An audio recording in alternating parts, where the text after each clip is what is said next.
Okay, so today we'll just start with the shell programming.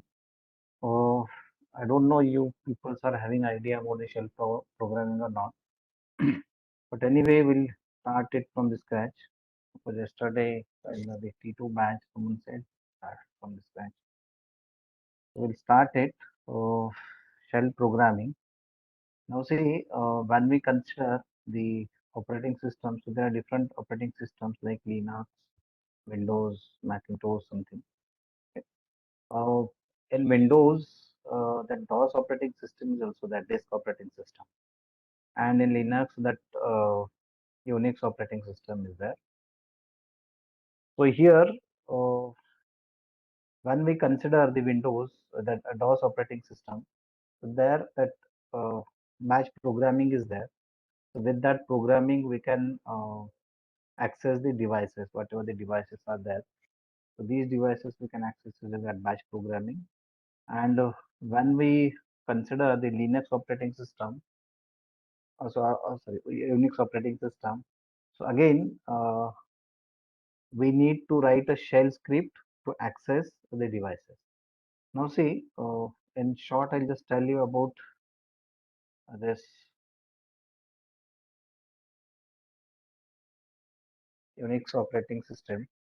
Or see, whenever we consider any computer or something, or computer, laptop, or any device, so in that case, the main the hardware devices are like memory is one hardware. Second one is the processor, then output screen, like whatever the screen on which we see something, so that, so or printer or any other the output devices, right? So these are the some hardware devices. So to access these hardware devices we need to write some script or something. Or second one is that if you want to directly access these, so that kernel or that operating system can access these devices. The normal user like the us, we cannot access directly these devices. The if you are expert in this, so in that case we can access these devices like memory or hard disk, uh, screen or something, right? Because to access these devices we need to write a program, and if you are expert in that, so you can write a program to access these devices like the memory or something. But in that case, that problem is, suppose I am writing one script to access the memory or the processor, right? So when I write that script and if I am accessing that device and suppose someone other is again want to access that the processor, so in that case that second person will not access because I have written that script and I am solely using that the processor. So there is no any authority to manage this one. So to manage that, so there should be some authority, and that authority we can say that is an operating system, right? And that the heart of that operating system or the thing is we can say that is a kernel. So that kernel directly can access all these devices. Suppose I am just opening any file from the hard disk, so again it means I am just accessing that hard disk. As a user or the application program, I don't have that idea what is happening behind the scene, but actually that operating system does all these things. So in short, it means if you want to access any hardware device, you need to first what we say write some script, and then that script will access the kernel, and that kernel can access directly the device. So that is the thing. Now here the Unix operating system. So the operating system is a set of programs that act as a link between computer and user. As I said, computer means what? The computer means you can consider the computer hardware, memory, hard disk, printer, or output screen or something, right? So this operating system is what? This is a link between that computer hardware and the user, or we can say application program, right? So this is nothing but the operating system. I think you might have that idea about the operating system, what it is and something, but still I'm just taking kind of revision. Then computer programs that allocate the system resources and coordinate all the details of the computer's internal is called an operating system or kernel, we can say. As I said, computer programs that allocate some resources, because if you want to allocate some resources, so we need to use that operating system. So operating system have that authority to manage all these devices. Okay? User communicate with the kernel through a program, because if I am a user and if I want to communicate if I want to access any device, so first I need to communicate with the kernel to the program, and here that program we are considering as we are considering the Unix operating system, so that program is a shell program, right? So user communicate with the kernel through a program known as the shell, and the shell is a command line interpreter. See, I think you might have the idea about the interpreter, right? So most of the now languages are using this interpreter. So that main aim of that interpreter is to convert high level language code to machine level language code, because everyone knows that computer understand only that machine language. Machine language means binary, right? So only the that machine language that computer can understand, and whatever the program we write in high level languages like C, CPP, Java, Python, and something. So we type these programs in the any natural language like English or something, right? But that computer doesn't understand that English. So first we need to convert that English language to binary language. So that interpreter do this one. Interpreter and compiler or assembler, you can say. So that there's a difference between the interpreter and compiler is what? Compiler first compile whole program, read whole program, and then convert it. But when we consider that interpreter, so this convert line by line. When we type first line, so that will execute, it will convert to the binary language, and then go for the second line and third line like this. So this is simply the difference between interpreter and compiler, and assembler and compiler are mostly only assembler is used for the assembly language, right? So here the shell is a command line interpreter. I think you might have idea about this, the Python programming. In Python programming also that interpreter is used, and same thing here also in the shell program. So it translates commands entered by the user and convert them into a language that is understood by the kernel, and that language is what? That is a machine language or binary language, you can say. So here again I'll just read it. User communicate with the kernel through a program known as shell. The shell is a command line interpreter, and it translates commands entered by the user and convert them into a language that is understood by the kernel. So I think that you might understood this. Now I have just given one diagram here so that you will understand very well. Suppose this is the lower layer, and here all hardwares are there. Hardware means the primary memory, secondary memory, the processor, that output screen, printer, and something, right? Printer, scanner, whatever the output is. So that comes into this layer. That is the computer hardware. Next layer is the Linux operating system or Unix operating system slash kernel. So that means the kernel. Kernel is the heart of that operating system. Then shell, then user, and same here that application program. So what is the process in shell programming? Also we can say that user types or they give any request, then the shell interact with the kernel, and then kernel can access the devices. Suppose user wants to access the printer, so that user can write the script for that accessing of the printer to the shell, and then this request will go to this kernel, and the kernel can access the printer. So this is a simple diagram of this kind of operating system, you can say. So here that kernel is the heart of operating system, as I said. It interacts with the hardware and most of the tasks like memory management, task scheduling, and file management. As I said, so everything is been managed by the operating system, or we can say kernel here. And the in short, I just listed here memory management again managed by the kernel. task scheduling, file scheduling, all these things can be managed by the kernel. So kernel can decide who will use the resource for how long and when. So that kernel decides everything. It acts as an intermediary between various programs or applications or shells. So it is a, you can say, middle layer. Right? So I think you might understood this concept of this kernel. And now here we'll just try to write the script for this. Now what is shell?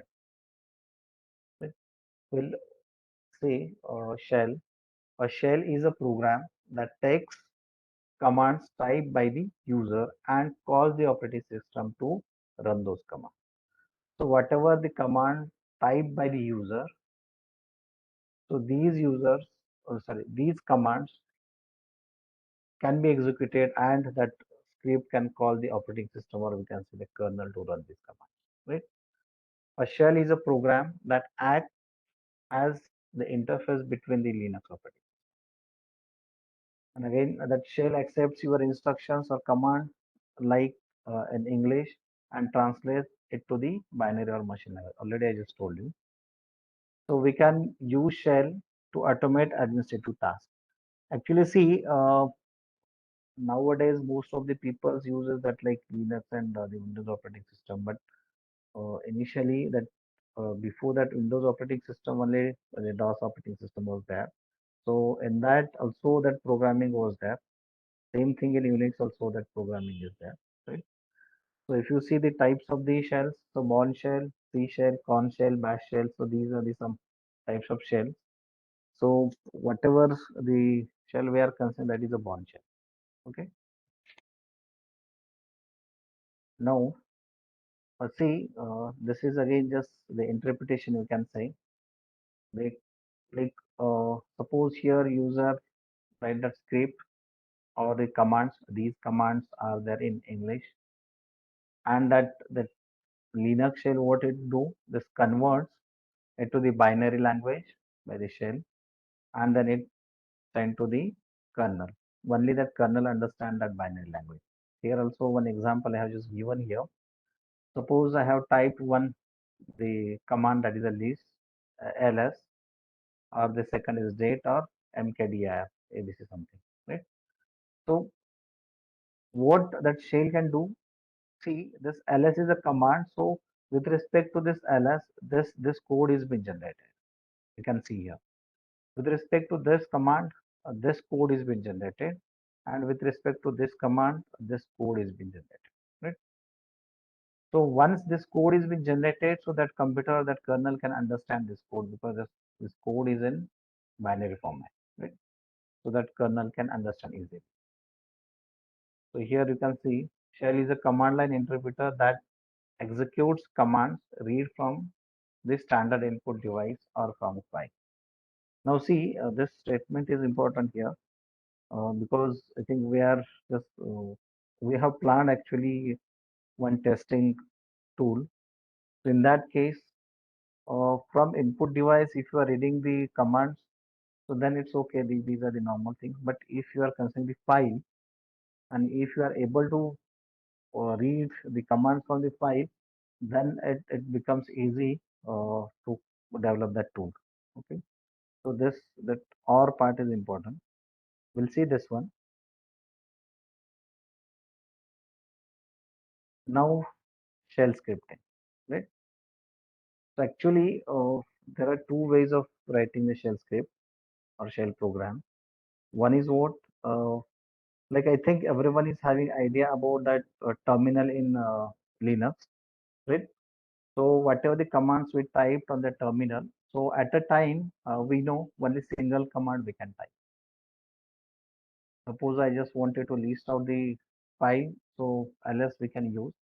So on that command prompt, at a time only single command we can type. That is the limitation of that one, we can say. So here we can type a sequence of command and allow the shell to execute them interactively. So this is the way that like suppose I want to just perform the addition of two numbers program here. using that command prompt. So what I need to do, I need to take values of two variable first. Then second time I need to perform the addition, and third time I need to print that result. Right. So three times I just three commands I need to type there on the terminal. This is a one way, the sequence of commands. Or if you are having single command for any task, so using that single command also you can uh, type it, right? That I think it is. And second one is what? So we can store those commands in a file that we can then invoke as a program like a shell script. It means whatever the commands we have, these we can write in a file and we can call that as a shell script. So these are the two ways you can say, right? The first one is the easy one that we know. We'll see hands-on also. Only here you need to understand that concept. And when I just take some hands-ons, in that case you will understand. So shell script is a series of commands stored in a plain text file. So in whatever the second one, this. So think of this is visible or not. Yes,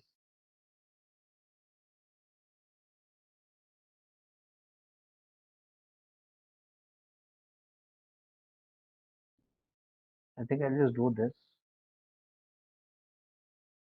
Don't know that this is kahan, right? So these are the two ways. We'll see both ways. Then why to write shell script?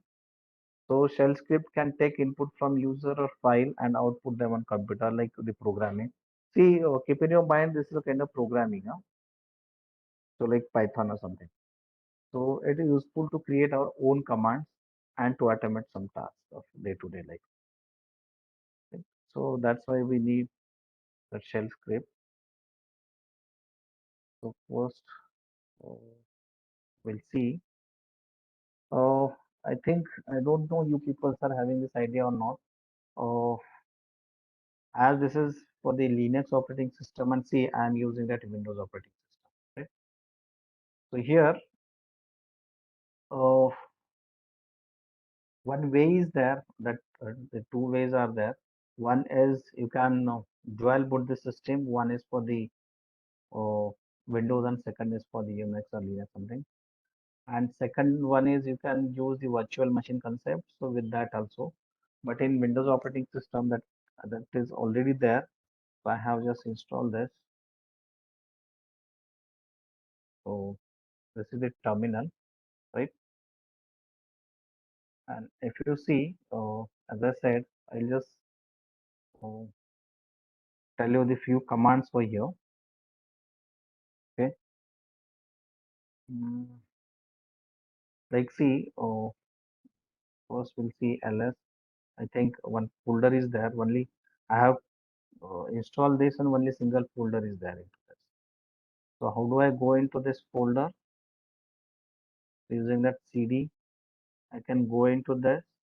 So see, whatever this command I have just typed here. So this is a single line command, but for that this it is a changing directory. Right? Suppose I want to list out that ls is there with some of the more information. If you want to list out, then we can list out this one. Okay? These. So here, these are the folder. The shells is a folder. Again, you can see. So suppose I want to make a directory. So mkdir. Now see, this is a command, but it needs the input. Mkdir, because like see, if you are using that ls, it is not requiring any input. It is simply writing that command, and when you just hit enter key, so it is listing this one. Or suppose you want to check the current directory, you can see this one.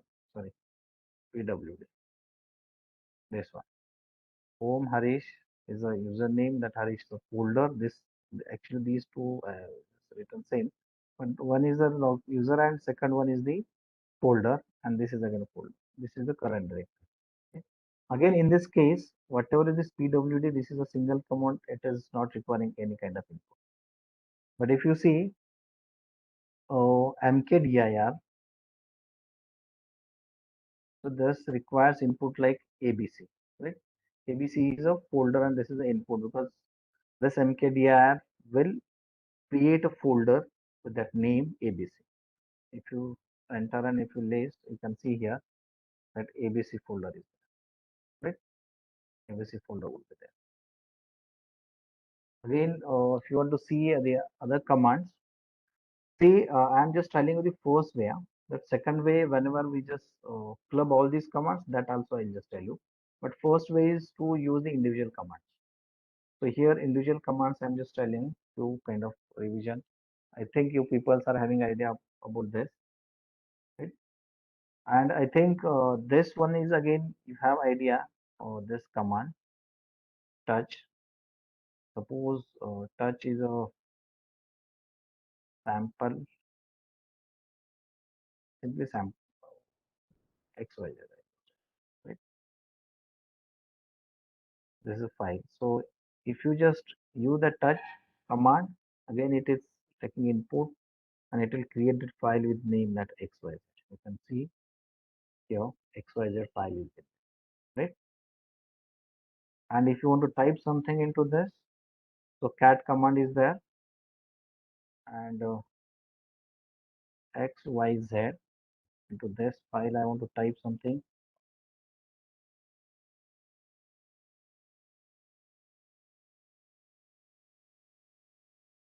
Thank you. And if you want to exit from this, Control D you can press here. Okay. And if you want to read that file, simply change this symbol so you can read this. Okay. So these are the commands which we can write on a single in single line we can say. I think other also some commands like suppose you want to display the calendar or something current month calendar, so you can use the cal command or particular month if you want to print like Jan suppose 1985, right? So January 1985 month will be displayed here. Or the second way is also here. Simply instead of the Jan, you can write that one, this one, right? And that date is, I think, in IST format. That is. Other formats are also there. So you can see this format, right? So this is a one way. Now, second way is what? Second way, I'll just tell you. I'll just create one file. See, there are the multiple editors are there to type the shell script. So VI editor is there, gedit if you are using that Linux operating system. So gedit is there. Or one simple editor I'm just using here, that is a Pico. And suppose sample.sh. sh is the extension for this shell script. I'm just creating suppose this file. Right? Here I can type my commands. So as I said, first I'll just write the pwd, right? Single command I just write here.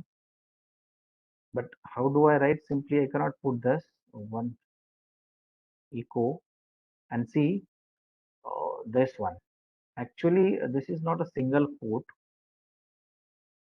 This is a one symbol before that numeric one key is there, and so that symbol is this one, right? If you see that on laptop or computer, that numeric key is 1 2 3 4 till 0 1 9 9 0. So before that one, there is a one key. So there this symbol is there. Right? So I'll just save. So Control X to exit it, save, press Y and this one. And see to run here, I can write bash sample dot sh. You can see here. So this is the clear. Sorry, this is my current folder. First,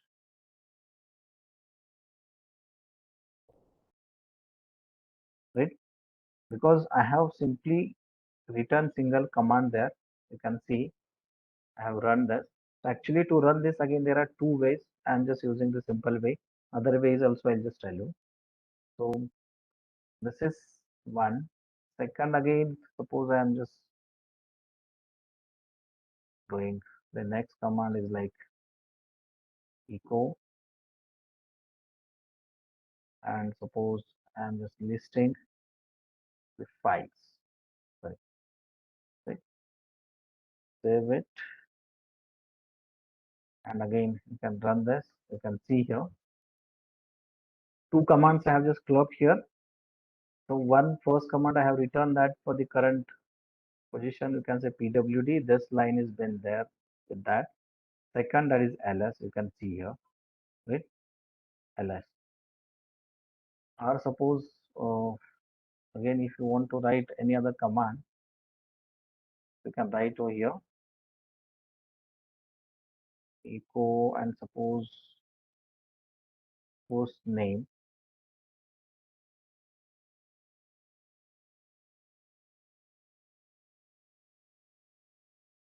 Save, exit, and again you can run this. You can see, oh, this is a loopback address. Right?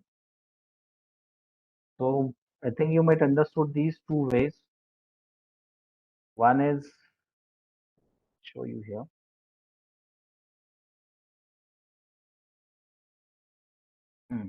This one. You can see here. I just told you the two ways. One is we can type a sequence of commands and allow the shell to execute them interactively. So firstly, I just told you how to write the individual commands. Right? And then second one is we can club all these commands into a file and we can call that as a script, and we can run that script so that whatever the commands we have written into that file, all these commands will run at a time. Right? So I think this this is the way of writing. Right? Have you understood this? And the second way is also there to run this script.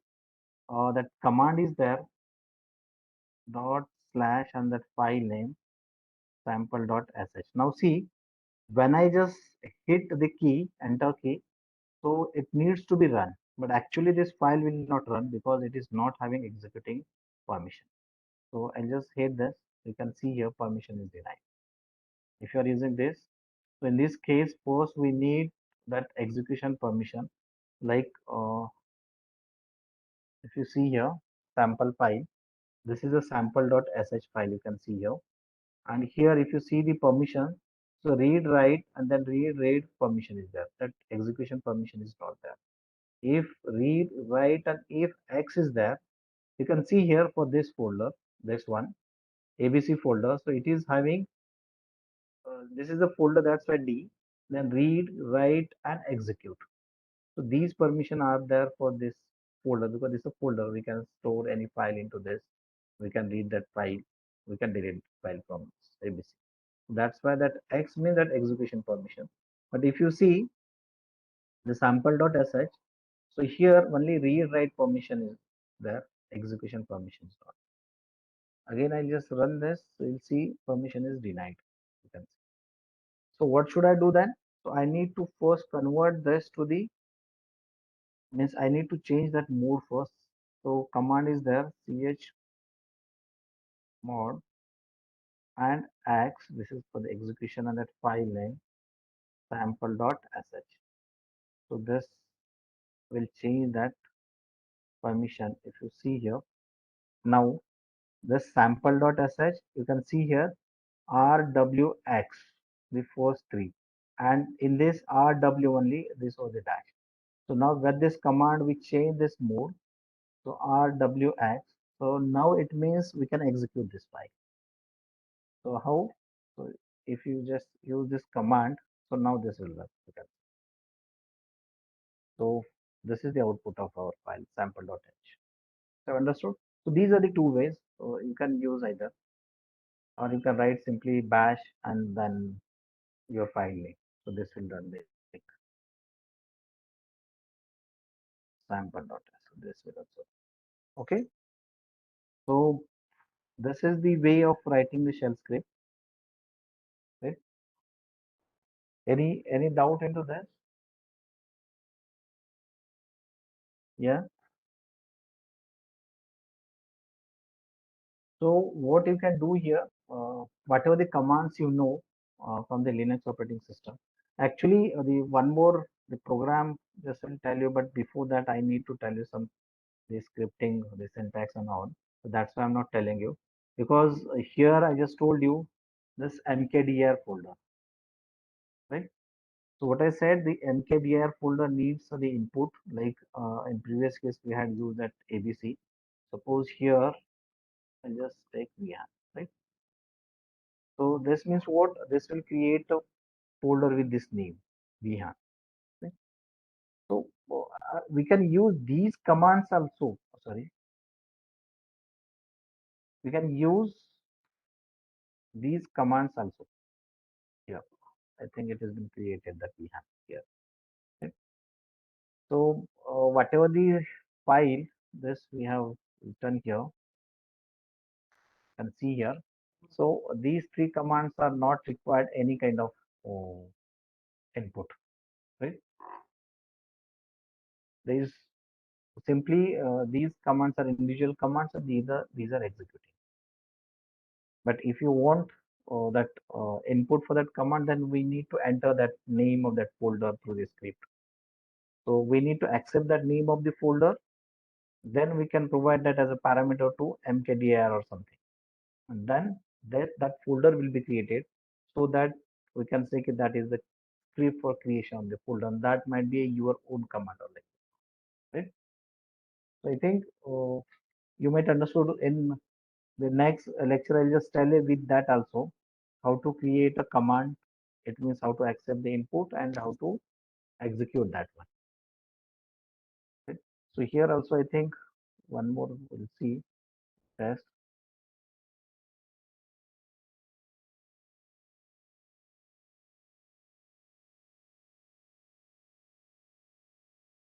You can see here.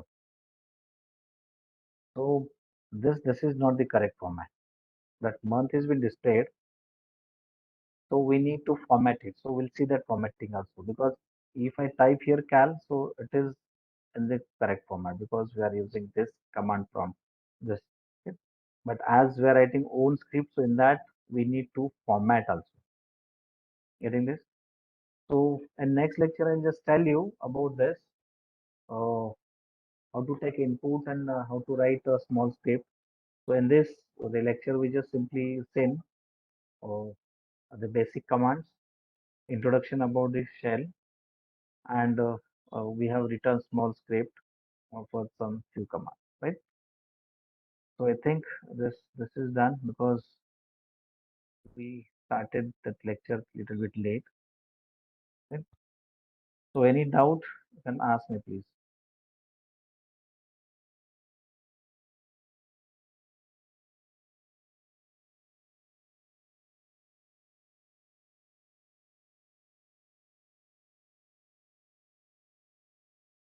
Yes.